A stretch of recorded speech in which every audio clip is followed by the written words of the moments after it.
गृह मंत्री जी ने अभी सदन में एक प्रस्ताव लाया है नागरिक सुरक्षा बिल में संशोधन लाने का। पिछले कुछ साल से इसकी चर्चा रही है। 2016 में भी एक बिल लाया गया था। उस बिल में और इस बिल में काफ़ी अंतर है। सरकार के पक्ष का मैंने गृह मंत्री जी को सुना, दूसरे सदन में भी ये कथन है कि सबसे बातचीत हो चुकी है, इसकी जांच परख हो चुकी है। मैं इससे सहमत नहीं हूं, ना मेरा दल, क्योंकि जो परिवर्तन हुए हैं उसकी स्क्रूटनी होना जरूरी है। आपने कहा यह ऐतिहासिक बिल है, पर इतिहास इसको किस दृष्टि से देखेगा वो वक्त बताएगा। अगर बदलाव लाए थे आपने, बेहतर होता। प्रजातंत्र की ये रिवायत है, इसको दोबारा दिखवाते। जल्दबाजी क्यों? पार्लियामेंट की कमेटी को भेजते, अगले सत्र में इसको लेकर आते। हमने मांग की थी, पर सरकार अपनी जिद पर कायम है, चाहती है कि इसको करे जैसे कोई बहुत बड़ी विपत्ति भारत के सामने है, ऐसा जो कि पिछले 72 साल में नहीं देखा गया। इसलिए इसको तुरंत करना जरूरी। हम इसका विरोध करते हैं। विरोध के कारण राजनीतिक नहीं है, संवैधानिक, नैतिक है। I am convinced that the bill that you have brought is an assault on the very foundational values of the Indian Constitution. It is an assault on the Republic of India. It hurts the soul of India. It's against our Constitution, against our democracy. It fails the morality test. It's divisive and discriminatory. It is against the very preamble of the Constitution of our Republic, which talks of liberty, equality, and secularism. This is the reason I stand to oppose. नागरिकता, हिंदुस्तान की आजादी के बाद देश का बंटवारा हुआ था। नागरिकता की व्याख्या और कानून बनाने की आवश्यकता पर भारत की संविधान सभा ने व्यापक चर्चा की थी, जिसके राजेंद्र प्रसाद जी प्रथम राष्ट्रपति अध्यक्षता करते थे। Doctor B R. Ambedkar drafting committee के चेयरमैन थे और संविधान की समिति के अध्यक्ष पंडित जवाहरलाल नेहरू थे, जिनका एक बहुत बड़ा योगदान और कुर्बानी हिंदुस्तान की आजादी में है। पार्टीशन की पीड़ा पूरे देश को थी। जो लोग उस समय थे नेता, जिन पर जिम्मेवारियां थी, जिन्होंने हिंदुस्तान की आजादी की लड़ाई लड़ी थी, महात्मा गांधी के नेतृत्व में राष्ट्रीय आंदोलन में हिस्सा लिया था, उनको मालूम था कि नागरिकता का बंटवारे के बाद क्या महत्व है। उसको सब इन्होंने समझा। पर सिटीजनशिप का कॉन्सेप्ट क्या है माननीय? वो भौगोलिक, टेरिटोरियल है, जन्म से है, स्वयं के जन्म से, माता पिता के जन्म से, और हमारे संविधान निर्माताओं ने तो आगे जाकर ग्रैंड पेरेंट्स के जन्म से भी किया, ओरिजिन से किया। दादा दादी, नाना नानी, वो सब इस संविधान के अंदर शामिल किए गए। धारा 5 से लेकर धारा 11 तक ये संविधान के अंदर सब कुछ उन्होंने उल्लेख किया है। जो माननीय गृह मंत्री जी ने अभी कहा कि जो विस्थापित थे, जो पीड़ित थे, बंटवारे के बाद क्या संविधान निर्माताओं का ये सम्मान करना है? अगर हम ये कथन करें आज 2019 में, 72 साल के बाद, कि उनको कोई समझ नहीं थी, उन्होंने इस पे गौर नहीं किया था, कुछ नहीं सोचा था, ये गलत बात है। जहां तक नेचुरलाइजेशन प्रोसेस का आपने जिक्र किया कि लोगों को नागरिकता दी जाए, उसमें कोई भेदभाव नहीं किया गया। भारत के संविधान में कोई परहेज नहीं है। हिंदुस्तान के बंटवारे से उजड़े और उत्पीड़ित लाखों लोग जो पश्चिम और पूर्वी पाकिस्तान से आए थे, उनको क्या सम्मान नहीं मिला? 2 प्रधानमंत्री भी बने एक डॉक्टर मनमोहन सिंह जी यहां बैठे, एक IK गुजराल भी थे। हमको मालूम परिवार टूटे थे, रक्तपात और नरसंहार हुआ था। गृह मंत्री जी, उनको न्याय दिलाना, बराबरी का अधिकार और समान अधिकार, यह प्रतिबद्धता भारत देश की थी। देश के संविधान निर्माताओं ने सुनिश्चित किया था। मैंने बताया स्पष्ट प्रावधान जो आप लेकर आए हैं, कोई नई बात नहीं। आर्टिकल 6 में लिखा है, मेरे बाद मेरे और साथी भी बोलेंगे, जो अच्छे कानून के अधिवक्ता हैं वो इसका उल्लेख करेंगे कि संविधान में, मुख्य सिटीजनशिप एक्ट में नहीं, संविधान में इसका प्रावधान किया गया है। जहां तक सिटीजनशिप एक्ट की बात है, 1955 में आया, उसके बाद इसमें 9 बार बदलाव भी हुआ, संशोधन हुआ, पर मूलभूत जो हमारा संविधान है उसमें कोई किसी संशोधन से कोई परिवर्तन या कोई टकराव किसी संशोधन में कभी नहीं हुआ। आपने, माननीय गृह मंत्री जी, इतिहास बड़ा महत्व रखता है। मेरा कर्तव्य बनता है सदन में उसको रखूं, क्योंकि आपने दूसरे सदन में माननीय हिंदुस्तान के बंटवारे का जिक्र किया और बंटवारे का दोष उन लोगों पर लगाया, भारतीय राष्ट्रीय कांग्रेस पर और उन नेताओं पर जिन्होंने अंग्रेजों की जेलों में बरसों गुजारे, कुर्बानियां दी और हिंदुस्तान की आजादी के लिए संघर्ष किया। यह न्यायोचित नहीं। मैं आपसे आग्रह करता हूं, राजनीति अगर आप कहते नहीं होनी चाहिए तो यह राजनीति भी बंद होनी चाहिए। वो महात्मा गांधी के नेतृत्व में था, उसमें सरदार पटेल, सुभाष चंद्र बोस, मौलाना आजाद, सब लोग शामिल थे। उनके स्वतंत्रता सेनानियों के संघर्ष को आपको उनके मत से, विचारधारा से कोई भी परहेज हो, पर इतिहास में वो अंकित है, उससे इनकार नहीं किया जा सकता। अगर वैसा करती है आज की सरकार, मैं कहूंगा उसको नकारना अन्याय होगा, इतिहास का अपमान होगा। इतिहास को बदला नहीं जा सकता। दुनिया में बहुत यह कोशिश हुई, कई सरकारें, कई शासक नया इतिहास लिखा है, पर वो लिख नहीं पाए, क्योंकि कोई भी जीवन में, मनुष्य के जीवन का यही है, यही राजनीति और यही सच्चाई प्रजातंत्र की है। कभी ना कभी जब परिवर्तन होते हैं, सच्चाई और इतिहास अपने आप को पुनः प्रचंड रूप में प्रकट करती है। एक नजरिया मान्यवर उन लोगों का भी था जो गांधी जी और कांग्रेस के मत के विरोधी थे। उसमें मुस्लिम लीग थी, जिन्ना उसके नेता थे, हिंदू महासभा थी, विनायक सावरकर उनके नेता थे। टू नेशन थ्योरी जो बंटवारे की है वो कांग्रेस ने नहीं लाई मान्यवर।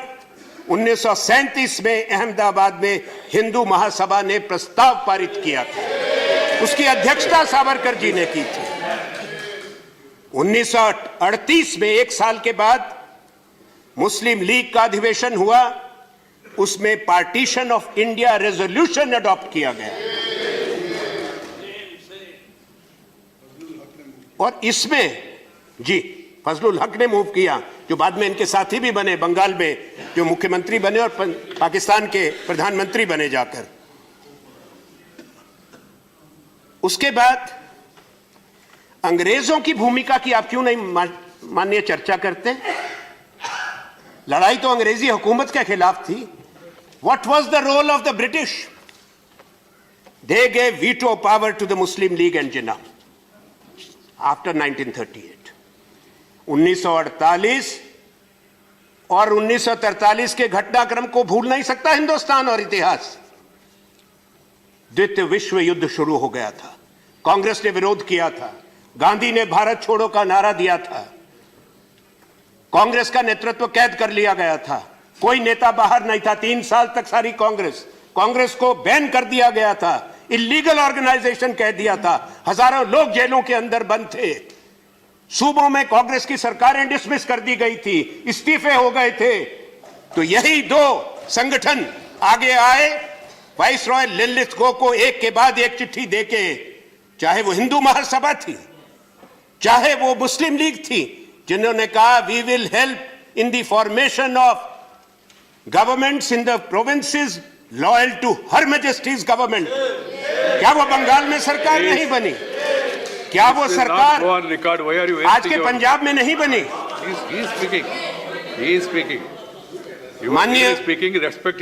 मान्य, क्यों जिक्र नहीं आया कि हिंदुस्तान का बंटवारा इंडिपेंडेंस ऑफ इंडिया एक्ट जो house of Commons British parliament ने पास किया था उसके कारण हुआ? कांग्रेस को भी दोष देना गलत। आपको इतिहास अगर कोई नए लिखने का किसी को प्रोजेक्ट दिया है, कृपा करके ऐसा न्याय मत करिए, मेरा आपसे आग्रह रहेगा ये। पर एक चीज जरूर है, 1943 में औपचारिक रूप से घोषणा कर दी गई सावरकर जी ने, और मैं सारी ये बातें जो कह रहा हूं ऑथेंटिकेट करके सभा पटल पर रखूंगा ताकि भविष्य में याद रहे सच्चाई का। उन्होंने कहा, I have no problems with mister Jinnah's proposal for a two nation theory on record. महाराज, माननीय, बाद में आज के परिप्रेक्ष्य में कहूं, जो 9 संशोधन आए 9 बार सिटीजनशिप एक्ट में, महत्वपूर्ण कई थे, मैं किसी को नगण्य नहीं मानता। नागरिकता दी गई, गोवा आजाद हुआ, दमन दीव आजाद हुए, पौंडीचेरी आजाद हुआ, वहां के जो नागरिक थे उनको नागरिकता दी गई। उसके बाद अफ्रीका में, कीनिया में, युगांडा में तकलीफ आई भारतीय मूल के लोगों को, सिलोन में आई, श्रीलंका में, वहां से उनको निकाल दिया गया। भारत सरकार ने आवाज उठाई, अंग्रेजी हुकूमत से बात करी, जो लोग यूके में जाके रहना चाहते थे, जो उनको वहां की नागरिकता मिली, और जो हिंदुस्तान वापस आना चाहते थे, जिसमें से माननीय गृह मंत्री जी बहुत आपके गुजरात में भी हैं जो कीनिया से आए हैं, बहुत हैं जो युगांडा से आए हैं, उनको सम्मान भी मिला, अधिकार भी मिला, नागरिकता भी मिली, जमीन भी मिली, कारोबार भी। तो ये कहना कि 72 साल में वो करोड़ों करोड़ों लोग उजड़े, उत्पीड़ित रहे और किसी सरकार ने कुछ सोचा नहीं, आप इसको लाने से पहले सोचते। सब सरकारें हमारी तो गलत रही मान्यवर। 6 साल श्री अटल बिहारी वाजपेयी भी थे देश के प्रधानमंत्री, कृपा कर 3 बार बने, एडवाणी जी प्रधानमंत्री रहे, इसी सदन में इस पे चर्चा हुई है, आप उसका उल्लेख भी करेंगे। मैं ये बात कहना चाहता हूं कि जब भी संशोधन हुए, जब भी नागरिकता दी गई, भारत की सरकार और संसद ने धर्म को कभी आधार नहीं बनाया नागरिकता का, कभी भी। इसलिए हमने कहा यह हमारे मूलभूत सिद्धांतों से टकराता है। Article 14 which guarantees equality before law and equal protection of laws. Article 15 which prohibits any discrimination on religion, color, caste or creed. Given the time constraints, I am not reading it, I am just referring to these articles.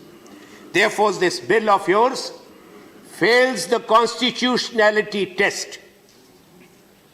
Bharat ने refugees को, शरणार्थियों को सदैव शरण दी।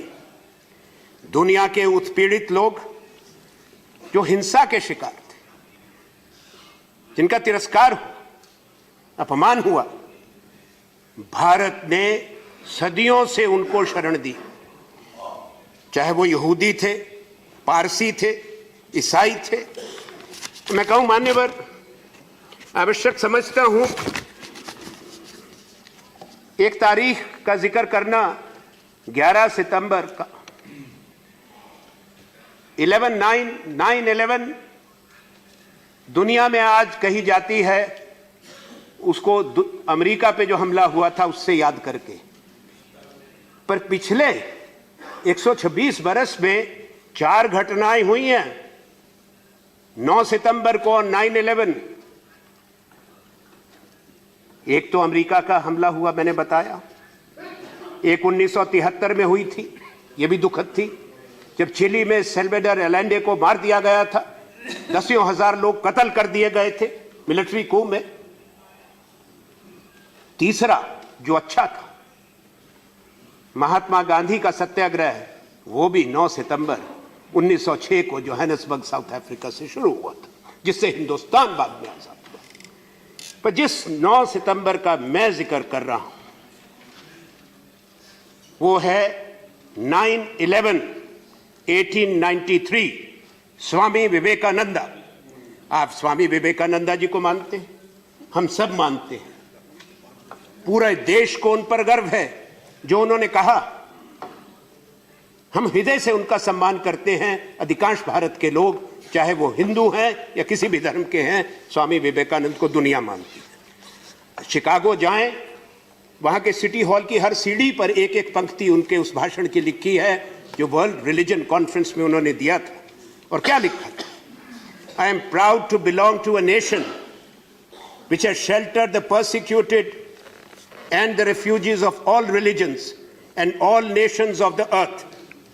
I am proud to tell you that we have gathered in our bosom the purest remnant of the Israelites who came to southern India and took refuge with us in the very year in which their holy temple was shattered to pieces by Roman tyranny. I am proud to belong to a religion which has sheltered and is still fostering the remnants of the grand Zoroastrian nation. Unquote. I will not read beyond, but he has talked of religion, no discrimination ever by India. तो जिस देश ने ये कहा, आपकी क्या प्राथमिकता होनी चाहिए? हमने संयुक्त राष्ट्र संघ में ह्यूमन राइट कन्वेंशन को हमने उसको तो रेटिफाई किया। ह्यूमन राइट काउंसिल में भी हम हिस्सा लेते हैं। मानव अधिकार की बात है, मानवता की बात है। आपने परसिक्यूटेड माइनॉरिटीज की मान्यवर बात की है। आपके बिल में उसका उल्लेख नहीं है, जिसका लिए सुखेंदु शेखर रॉय जी कह चुके हैं, उसको मैं दोहराऊंगा नहीं। अगर आपने वाकई उसके लिए लाया तो बिल में क्यों नहीं जिक्र, उसकी व्याख्या क्यों नहीं है? अगर आपको इतनी चिंता है रेफ्यूजीज पर कानून क्यों नहीं है, उसको भी बनाइए देश के अंदर। मैं सोचता हूं ये प्राथमिकताएं चर्चा के बाद होनी चाहिए, ये दलगत राजनीति से ऊपर उठ के बात होनी चाहिए। गृह मंत्री जी, अगर आपने दिल से ये बात कही है तो आज इसको रोक ले, चर्चा करें ताकि आम सहमति से बात बने। मैं समझता हूं कि सदन की, पूरे देश की संवेदना उत्पीड़ित मानवता के साथ है, पर मुझे नहीं लगता कि इसका कारण केवल ये है। कारण राजनीतिक है महोदय, आप भी जानते हैं, स्वीकारेंगे नहीं, हम भी जानते हैं। क्योंकि संविधान में तो प्रावधान है उन लोगों को नागरिकता देने का। माननीय गृह मंत्री जी, आपने 2019 के चुनाव का जिक्र किया, बीजेपी के मैनिफेस्टो का जिक्र किया। हर राजनीतिक दल को अपना मैनिफेस्टो लिखने का माननीय सभापति महोदय अधिकार है, आपका अनुभव है। पर किसी भी दल का संविधान, घोषणा पत्र भारत के संविधान से नहीं टकरा सकता, ना उसके ऊपर जा सकता कोई भी। जनादेश की बात है, हम सम्मान करते हैं। आप जीत कर आए हैं, हम हार कर आए हैं, तभी हम यहां बैठे हैं, आप वहां बैठे हैं। ये तो आपको बधाई कई बार दी, पर संविधान की शपथ आपने भी ली है, माननीय प्रधानमंत्री ने भी ली है, हम सब ने भी ली है। उसके बारे में चर्चा जरूरी है। इसलिए मैं आपसे यह कहूंगा कि जहां तक हमारे बहुत उदाहरण हैं, मैं उसमें नहीं जाऊंगा। आपने कहा कि हमने सब समाधान कर दिया, कुछ नहीं किया। प्रावधान जैसा मैंने कहा आर्टिकल 6 में भी है, सिटीजनशिप एक्ट में भी है, रजिस्ट्रेशन से सिटीजनशिप का भी है, नेचुरलाइजेशन से भी है। आपने शेड्यूल 3 में समय घटा के 11 साल से 7 साल किया है। ये आपके बिल कहता है, मैं नहीं कह रहा। तो एकदम से मिल जाएगा ऐसा कुछ नहीं हुआ। आप बताएं अपने उत्तर में कितने लाखों करोड़ लोग आवेदन पत्र दिए हैं। मैं दो बात कहना बहुत ही जरूरी समझता हूं कि आपने कहा दूसरे सदन में कि अब एनआरसी पूरे देश में लाएंगे, ये असली बात है। असम का क्या अनुभव है? मेरे साथी बोलेंगे असम के। असम जल रहा है, आपको बोलना पड़ा। वो उत्पीड़ित लोग नहीं है। अगर आप अच्छा कर रहे हैं तो उनके मन में इनसिक्योरिटी क्यों है, असुरक्षा की भावना क्यों है? क्यों बच्चे निकलकर बाहर आ गए? जो बच्चे इंदिरा जी के समय में जो आंसू का आंदोलन हुआ था, आज वो पूरे बच्चे बाहर आ गए। बीच में मत बोलिए प्लीज। नहीं, उचित नहीं है, निकाल दें माननीय, और मेरा समय वापस कर दें। अब मुझे एक बात कहनी है आपको सर। मैं एक दो बातें कहूंगा जरूरी, उसके बाद खत्म करूंगा। मेरे दल का है, वो दल वाले एडजस्ट कर लें। मेरी बात, दो बातें हैं जो मैं समझता हूं जरूरी कहना। पहले तो ये है कि जो आप एनआरसी ला रहे हैं, माननीय गृह मंत्री जी, डिटेंशन सेंटर पर मैंने इतवार को बीबीसी में एक डॉक्यूमेंट्री देखी। मैं चाहता हूं कि गृह मंत्री जी सर्वदलीय एक वहां पे डेलीगेशन लेके जाएं, हालात देखें कि क्या इंसानों के रहने की जगह है। शर्म आती है हिंदुस्तान को, 21वीं सदी के अंदर हमने इस तरह से लोगों को रखा है। माओं को बच्चों से दूर, बच्चों को माओं से दूर, कोई सुविधा नहीं। 600 लोग 5 कमरे में, 5 नल के। इनकार करें इससे कि यह वास्तविकता नहीं है। और जो पूरे देश की एनआरसी की आप बात कह रहे हैं, असुरक्षा की भावना है महोदय। इसलिए है क्योंकि कहा जाता है, आप उसकी पुष्टि करें या इनकार करें, कि देश के कई राज्यों के अंदर जगह ले ली गई है, डिटेंशन सेंटर बन रहे हैं। जब एनआरसी बनेगी, क्या पूरे भारत में डिटेंशन सेंटर बनेंगे जो पिछले शताब्दी की याद दिलाएंगे कंसंट्रेशन कैंप्स की जो यूरोप में होते थे? ये एक अन्याय होगा इस देश में, ये अन्याय होगा। केवल महात्मा गांधी और सरदार पटेल का नाम लेना संभव नहीं। मुझे नहीं पता कि जीवन में क्या होता है। सुना है कि हमारे धर्म में पुनर्जन्म को मानते हैं, पर बुजुर्ग कभी मिलते हैं। अगर सरदार पटेल आपके प्रधानमंत्री जी को मिल लिए तो बहुत नाराज होंगे, ये मैं कह सकता हूं। गांधी जी तो दुखी होंगे ही कि मेरे 150 साल मना रहे हो और ऐसा करते हो। गांधी जी केवल उनका चश्मा विज्ञापन के लिए नहीं और उनका नाम नहीं। मेरा आग्रह है, उनके चश्मे से हिंदुस्तान को देखो, समाज को देखो, मानवता को देखो। आपका कैब उससे टकराता है। मैं अपनी बात को खत्म करता हूं सिर्फ गांधी जी को ही कह के। जैसा मैंने कहा सभापति महोदय, मैं जरूरी समझता हूं इसको कहना। महात्मा गांधी ने कहा था, I do not want my house to be walled in on all sides and my windows to be stuffed. I want the culture of all lands to be blown about my house as freely as possible, but I refuse to be blown off my feet by any. Unquote. Hindi में अंत में, मैं नहीं चाहता कि मेरे घर के चारों तरफ दीवारें बनी हों और खिड़कियां बंद हों। मैं चाहता हूं कि सभी देशों की संस्कृतियां मेरे देश में यथासंभव मुक्त रूप से आए, परंतु मेरी संस्कृति भी अक्षुण्ण रहे। इनका सम्मान करें। मैं आपका धन्यवाद देता हूं। गृह मंत्री जी गौर करें। आग्रह यही है, जल्दबाजी ना हो। कोई ऐसा वजह नहीं है कि आप इसको राजहट को छोड़ें, इसको कमेटी को भेजें, सबसे बात करें, ताकि देश में जो भावना है केवल शब्दों से नहीं, आपके एक्शन से खत्म होगी। जो हमारे बच्चे सड़कों पर हैं, लोग परेशान हैं। धन्यवाद। जय हिंद, जय भारत। Thank you Anand Sharma ji. आप देख रहे हैं नेट्रिक न्यूज, साहस सच कहने